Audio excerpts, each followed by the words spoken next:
இப்போ ராஜா, ராணி, ஸ்லேவ் இவங்க 3 பேரை வச்சு கோடிங்ல இஃபல்ஸ்னா என்னன்றத ரொம்ப தெளிவா புரிய வைக்க போறேன். இப்போ இந்த இடத்துல ராஜான்றது இஃப் மாதிரி, ராணின்றது எல்ஸ் இஃப் மாதிரி, ஸ்லேவ்ன்றது எல்ஸ் மாதிரி. இப்போ ராஜாக்கு ஒரு வேலை வருது. அந்த வேலையை ராஜா வாங்கி பாப்பாரு. ஆமா இது என்னோட வேலைதான்றதை புரிஞ்சுக்கிட்டு அந்த வேலையை செய்ய ஆரம்பிப்பார். அதே மாதிரி ராணிக்கு ஒரு வேலை வருது. நீங்க எல்லாம் என்ன நினைப்பீங்கன்னா, ராணிக்கு வேலை வருதுன்னா அது ராணி கிட்ட தானே போகணும்னு. ஆனா ஆக்சுவலி ராணி கிட்ட போகாது. அது ராஜா வழியா தான் ராணிக்கே போகும். ராஜா வாங்கி அதை பார்ப்பாரு, இது என் வேலையான்னு பார்ப்பாரு, இல்ல அது ராணியோட வேலை. அதனால அந்த வேலையை தூக்கி ராணிகிட்ட கொடுப்பாரு. ராணி பார்ப்பாங்க, ஆமா இது என்னோட வேலை. உடனே அந்த ராணி அந்த வேலையை செய்வாங்க. அதுக்கடுத்து ராஜாக்கும் இல்லாம ராணிக்கும் இல்லாம வேற ஒரு வேலை வருது. இப்ப இது யார் வழியா வரும் சொல்லுங்க?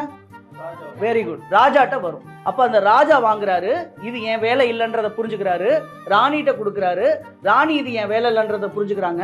இப்போ அவங்க டக்குன்னு தூக்கி ஸ்லேவ்கிட்ட கொடுத்துருவாங்க. இப்போ இது ஸ்லேவோட வேலையும் கிடையாது. ஆனா ஸ்லேவ் இல்ல நான் பார்க்க மாட்டேன்னு சொல்ல முடியுமா? ஆமா, வெளுத்து விடுவாங்க. அதனால இந்த இடத்துல ஸ்லேவ் அந்த வேலை அவங்களதோ இல்லையோ கண்டிப்பா அந்த வேலையை அவங்க செஞ்சே ஆகணும்.